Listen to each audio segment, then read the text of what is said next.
Hi, friends. Happy Winning Wednesday. It's Sonia and Jeannie, hi. hi, everyone. 2 weeks later, we are back with you. Super pumped. We had to take a little 2 week hiatus. Summer gets a little bit crazy, but hey, that means when you have 2 weeks off, you get to refuel your brain. And we're excited to be here with you today. And as always, we are live in all the places, several different places on Facebook. We are on YouTube. We're over on LinkedIn. So if you guys are here and connecting with us live, go ahead and drop live in the comments. And also, if you'd let us know what time you're seeing this and what platform you are watching from. We're trying to get an idea of where the people are. So, Mhm. hello and happy Winning Wednesday. Super pumped about this topic today. This is actually one that is very, very near and dear to Jeannie's heart. So, I'm really excited for you to hear from her because she's going to shed some real greatness on you guys. But we're going to talk about the power of sleep and prioritizing rest for optimal health.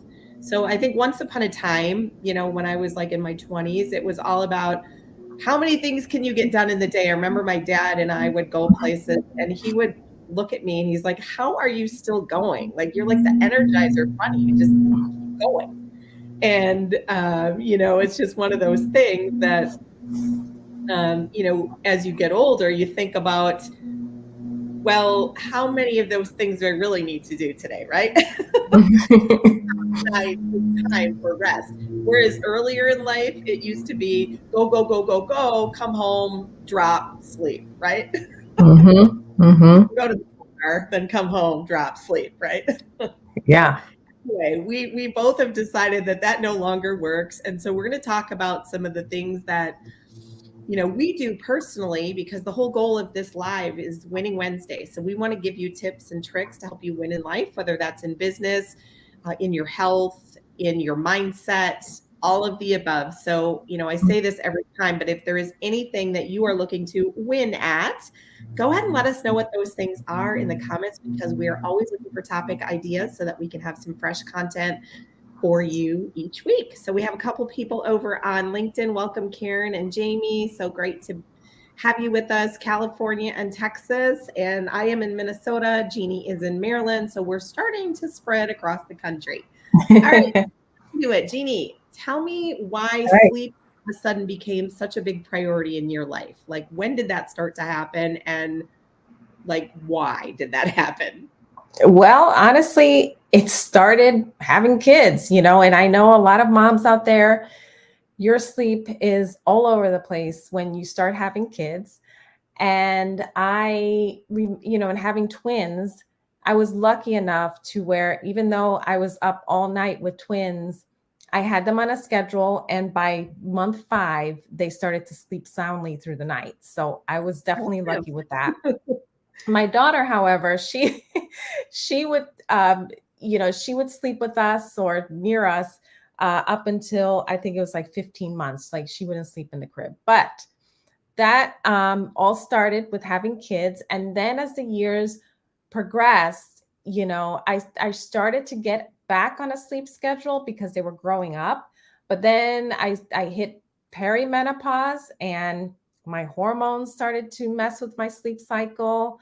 And then, then after I hit menopause, and it was chronic stress, so it's so many things that impact sleep. It's like you could have a stressful day and your sleep will be impacted somehow. So it's a constant, like, we have to constantly work on it. Mm. I remember being in college, and I don't know how I did it, but I worked 2 jobs and went to school for full time. I worked at the gym in the morning, so I would get to the gym at 5 in the morning to open the gym, and I would teach a bunch of aerobics classes and step aerobics. That was when step aerobics was like the big thing. And then I would go to class all day, do all my nutrition classes, and then I would go after work, or excuse me, after school, I would go to work again, teach a couple more classes, and then I would go work waiting tables at night. And somehow after that, I came home and I did my homework. And then I slept for, I don't know, 3 hours a night and went back the next day. I have no idea how I did that.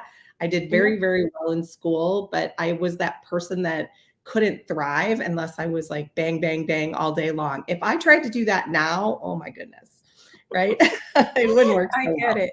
Yeah. So Yeah. I think for me, it has been very gradual, but I definitely have felt the effects of stress and that, hormonal change once I hit the age of 40. It was like, things that I used to be able to get away with just no longer were working anymore. And I felt that I really had to get into setting a sleep routine. So that's what I really want to focus on today is like some of the things that you can do, regardless of how old you are. It doesn't matter. I mean, both of us primarily talk to women over the age of 40. However, I think if I would have done these things earlier in my life, it would have been a little easier to fall into the habits. So I would love to know from you, Jeannie, like we've talked and we've shared a lot of stories about different things that you do to get into your sleep routine and some of the things that I do. I would love to hear kind of what you're doing now, because I think there are people out there that can always learn. If you can take one or two of these tips away and apply them, we would love to know if anything that we share helps you sleep better. So tell me what you do to get into a restful sleep. Well, I'll give you two things that I do, and this is on a consistent basis. One is taking my hormonal supplement, which doesn't have hormones, but it helps to balance my hormones and it helps me to sleep better. So I take this every single day. The second thing is I get off of my devices at least an hour before bed. Like I'm completely off the device. It has to, I know they say like 2 hours, but I'm being honest here. An hour, I'm off devices. And and I stay away from the blue light. Not only that, but did you know that and I need to share this with you because I just read an article the other day and I was shocked by this. So you know how we all switched over to LED light bulbs? Well, the LED light bulbs puts out blue light. A ton. A Yeah. ton. And so the street lights that are coming in, you may have changed light bulbs in your lamps. You want to kind of, if you can, switch it over to, I think they said a 2000 something voltage, okay, or lower for your Or light red bulbs. lights even. Yeah, You or can make even your red house lights. look like disco. I know, right? But that was something I just learned. And so even if you're reading, buy your light. If it has an LED light bulb, guess what? You're getting that blue light. I love your glasses. Love it. Matches your hat. Yeah, like these are, when I first bought these, my other half was like, what are you wearing? So I think this is a perfect time for the glasses to come out. So you guys need to learn about my cool glasses. I So think it blue looks light, wonderful. speaking of blue light, so Jeannie's like spot on. And I'm glad that people are starting to talk about this now, because the biggest reason I got these glasses was my other half was not going to go out and completely redo our house as far as the light bulbs, right? Right. Because he's an accountant. So he's very smart and all of that. He's a genius. But when it comes to health information, it has to be kind of fed to him in pieces, if you know what I mean, or in bites. And so I got these really thrifty. These are actually blue light blocking glasses. They're amber glasses. You can get them on Amazon. They were like $20. And these ones, because I do wear contacts during the day, but I wear glasses in the evening. Like when I'm done working for the day, I rip the contacts out, put the glasses on. And like everyone, we like to unwind with a little Netflix at night. And so these glasses actually fit over my regular glasses. And I look a little bit strange, but it's amazing how blocking the blue light, and it makes your TV shows look a little bit more distorted and kind of have an amberish color, but you get used to it. But it's amazing how just taking that one action is really simple, and it's something anyone can do. If you can't get all the light bulbs changed in your house, and I would encourage, trying to at least do some of that to filter, like Jeannie was saying, different, wattages can be a little bit lower in blue light. Yeah. And so trying to filter out that blue light, basically what that does is it messes with your hormones. And so when you take a woman over 40 who's already got hormones going like this, And then we insert blue light and we insert the stress of life. Sleeping becomes a challenge. It's not just go lay in your bed and go to sleep, right? So Mhm. I think that's a really powerful thing. So I'm glad that you read something about it because it's really, an important thing to do. And I'll circle back to this stuff here in a second, but keep going. What other things do you do? So if I'm having a very stressful day, you know how usually we go for that red wine. We've had Mhm. well, that's going to cause more sleep issues. So Yeah. instead, I go for alcohol free, and it's got no caffeine, and it's called Euphorics. It's like a different category, drink category now. And what I love about it is that it has the reishi mushroom, the L-theanine, and the tryptophan, Mm. right? That helps you to calm down and, hopefully gives you restful sleep. I know it helps to ease my stress, and it just kind of like I feel chilled, if that makes sense. You So drink one every night before bed? yeah, not every night. Like if because I will say they're very expensive. So like a case is like four of these, and they're like almost $30. Oh, Yeah, yeah. So this is like if you're having a really stressful day, like a lot of us adults will reach for a glass of wine to kind mhm. of like get rid of that stress. Instead, I reach for this if it's a very stressful day and I want to calm down and have a good night's rest. And what's that, just so for our listeners, what's that called again? This one specifically is called Kin, Kin. Yeah. And it's a new category of drinks. It's called Euphorics, and there's a variety of them. I actually got it off of Amazon. So, Okay. So yeah. like an adaptogenic type of drink that has some really good stuff. Yeah. I think that there are so many different supplements out there. Obviously, melatonin, and melatonin is something that can be good, but the half-life of melatonin, I forget the exact number, but it's like 21 or 26 minutes for your typical melatonin supplement. And a lot of them are not well absorbed, as well. And they work better when they're in combination with other ingredients like L-theanine and GABA and valerian. And, all of those are much better with melatonin than just melatonin alone. But even in the melatonin world, you want to look for something that's more extended release that isn't going to wear off in 26 minutes. So I think, there's a lot of supplements out there, but a lot of times people can't sleep because of stress. So what Jeannie's talking about with the adaptogens and things that help you adapt, I mean, that's all adaptogens are, is things that help your body sort of normalize the stress response, whether your cortisol is too high, too low, or you have problems with, as we call it, your cortisol curve. So your cortisol normal curve is supposed to be highest in the morning and kind of follows a bell curve and then goes down at night. Well, what happens over time with chronic stress is, first of all, it all goes up. And then we start to see that dysregulation or cortisol rhythm being out of balance, where your cortisol is super high at night and low in the morning. Therefore, when you have high cortisol at night, you can't sleep, whether that's can't fall asleep or you have disrupted sleep. There's so many things that cause people to have disturbances in their sleep.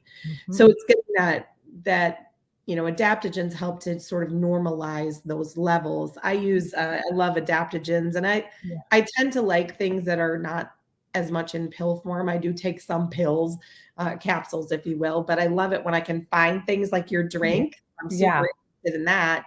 That are in alternative forms. I use this greens powder that it's not just your typical greens powder, because it also has adaptogens in it to help your body deal with stress. So I'm helping to give myself those extra greens that I might be lacking, even when I have a garden in my backyard. I mean, when you're busy, you just don't have time to eat perfectly every single day. So just a little bit of this, and it gives me the adaptogens too. I like to have it in the evening because it helps to kind of, calm the body down as well too. So, there are a lot of great supplements out there. I mentioned a few of them. Any other supplements that you take before we kind of move on from supplements?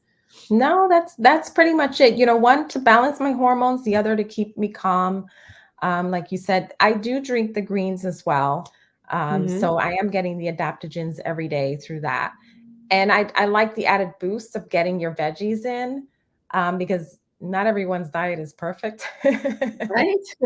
I'm a dietitian and I don't eat perfectly. Like it doesn't happen. Find me one person that does. And then the problem, even if you do, find me one person that eats 9 to 12 servings of fruits and vegetables every day consistently without fail. Oh, and by the way, is it organic? And oh, and by the way, was it locally grown? Because here's the problem, not to get off on a rabbit trail, but I feel like we need to address this topic because people say, why do you need a supplement? Well, the food that is grown, whether even if it's organic, it doesn't matter. The topsoil that our food is grown in has been farmed for so many years that the soil itself is depleted in essential trace minerals. And so therefore, when you have nutritionally depleted soil, you have nutritionally depleted food.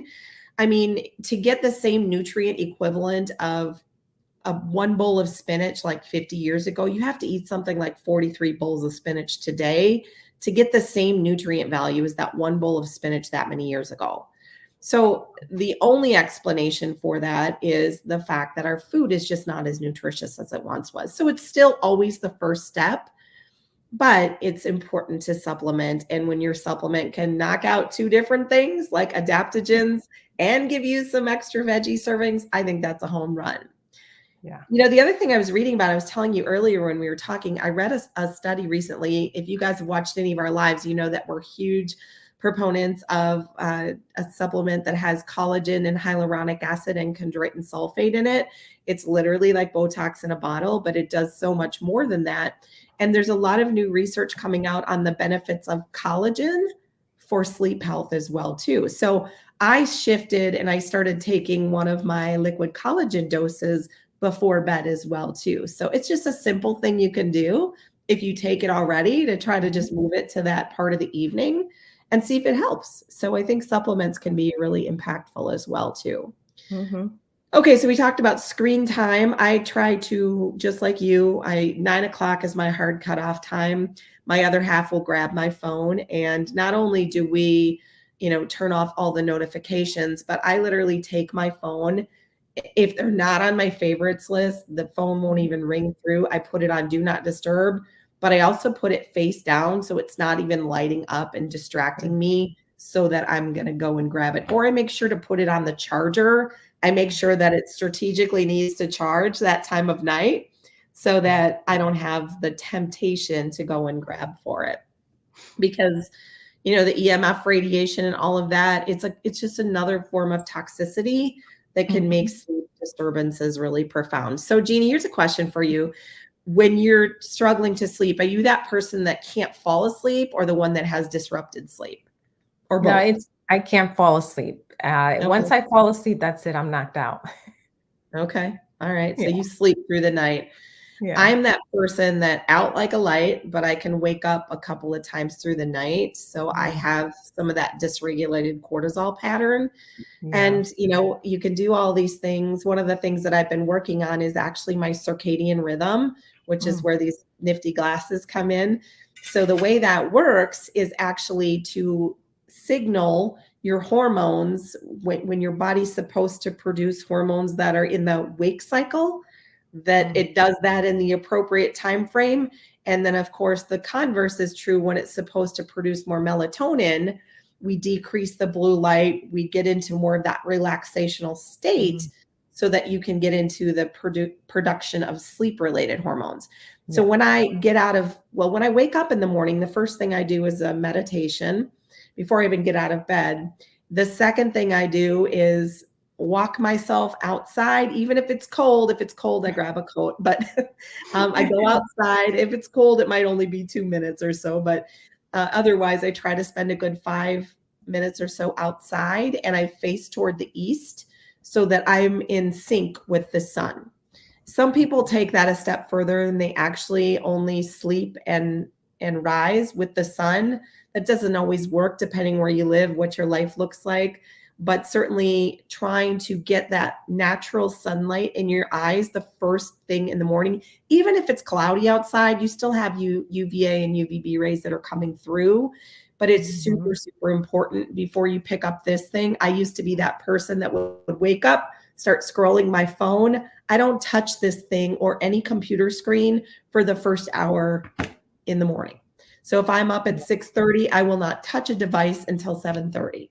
So it's working with the circadian rhythm of your body to try to retrain what we've broken over the last however many years with all these devices. So that's another thing that I do to really just kind of help myself normalize those sleep patterns. Oh, good. Yeah. Yeah, I agree. I put down my phone. I have notifications turned off all the time. I don't pick it up until probably 8 in the morning, because I'm doing the meditation and the journaling, and I go for a walk before 9:30 in the morning. But usually, I don't really get into my phone until much later in the morning. So yeah, I totally agree. I think getting on your phone first thing in the morning is just kind of like your stress levels automatically start to go up because all this stuff going on social media. Right? It trips that stress switch right Yeah, away, right? yeah. You just woke up from a hopefully Mhm. restful night's sleep and to go right into this sort of what's going on in the world. Mm, I promise, LinkedIn, Facebook, YouTube, it can all wait an extra hour. yeah, Have yeah. your phone set so if your favorites, whether that's your mom, your dad, your kids, whoever that is, set those people as favorites on your phone and everybody else goes on do not disturb. I promise whatever the so-called emergency that's going on in their business or in we work with a lot of people in our on our team in our Mhm. business and sometimes I've had people reach out to me at 10 o'clock at night with what they call social media emergency. Their Facebook isn't working or something and it's like no, that will be there tomorrow. I do promise you that. So I think it's about just sort of learning to like course correct and adapt to this fast-paced environment that we all live in. You have Yeah. to set your own boundaries. It really is that's what it comes down to. I totally agree with that. Yeah. Um, Setting boundaries is a huge one. It's so easy, especially with your phone and social media. Like you could be on all the time. Right? Yeah, yeah. But when you kind of you set that time and you're like, I'm off from 9 o'clock at night till whatever in the morning, and you put it aside. After like the first couple days, you're uncomfortable, but after about a week or so, you're like, this is great. Yeah. Yeah. Take a break. Well, and now I love it that and I don't know about Android, I'm sure it has something similar, but iPhone sends you a weekly update of what your screen time was, Mhm. and I love it when it's like, "Your screen time was 7% less this week," and I'm like, "Yeah, Yeah. I did it," you know? Yeah. It really does make a difference, and I Mhm. think that, you are much more, especially as business owners, you're much more productive when you sleep well, Mm. and of course, when you set boundaries around your business, because if you work 24/7 like I've been capable of doing in the past, Mm. it really can burn you out, and then you are no good for any business, or if you have a full-time job, you're no good for your employer, it's Right. just one of those things. Yeah. Yeah. Oh, we covered a lot of different Yeah. things. Anything that you think we forgot as it relates to sleep or kind of getting ready for sleep? Anything else that you do that has made a difference? So that is it for me. But I mean, just I would say the general things is, really don't forget about the foods and the drinks that you Mhm. have, like alcohol, caffeine, all those things can really impact your sleep. And even though like you may fall asleep and feel like you've had a good night's rest, but if you're waking up throughout the night, and it's normal to kind of move, like shift through the night. That's normal. But if you're waking up, then you want to take a look at, what are the activities you're doing up until bedtime and what are you eating and drinking before Yeah, bedtime as so well. good. Well, and the other thing too, I think that is important. I used to be able to work out at 9 o'clock at night and then go to bed. Oh, When you get into your 40s and beyond, you cannot do that anymore. Your nervous system needs time to recover, yeah. especially if I mean, going for a walk is one thing, but if you're doing a, more higher impact, Mhm. we do CrossFit, and I've Yeah. done some higher impact exercise. And I've just learned that if I'm going to do anything higher impact that's going to make my nervous system fired up, it needs to be earlier in the day. Yeah. So, too much exercise is not a good thing either. And Eating too late, of course, is not good. And sometimes people do need a little bit of a bedtime snack. And especially with protein or fat, it can help to better regulate your blood sugars. Because believe it or not, some people get a, kind of a blood sugar drop and then spike in the middle of the night. So if you're that person that is waking, sometimes it is a touch of hypoglycemic reaction. So having a little bit of a bedtime snack can be helpful. That is not everybody, but it's something that you can try. I mean, a simple thing is to have a spoonful of nut butter before you go to bed. It's not something that is going to make you, feel like you have digestive distress or like it's heavy in your stomach, but it can be enough to kind of work with your blood sugar rhythm to avoid that waking up in the night because of a blood sugar drop. So that's another. That's a great tip, Sonia. And I don't have those issues, but I love to have a handful of nuts, at night, and that's it, like just nuts. Well, it keeps you from going nuts. There you go. Well, this was all really, really great stuff. I think we could probably go on for hours, but we've been here for a while now. So if you guys found value in this information, we are in public places all over the place. So feel free to share the broadcast with those in your network. And again, if you have ideas for us on things that you'd like to win at in life, we would love to hear from you. Drop a comment down below, regardless of where you're watching from. And if we can help you with any of the products or things that we talked about today, or if you need suggestions for some of the, beverage that Jeannie's drinking or the cool sunglasses like I have, just drop those down in the comments or feel free to reach out to us via inbox or messenger. And we'll be back to our regular schedule next week. So thanks for being with us today. Jeannie, thanks for hanging out with me, and we'll talk to you guys soon. Bye, everyone. Bye.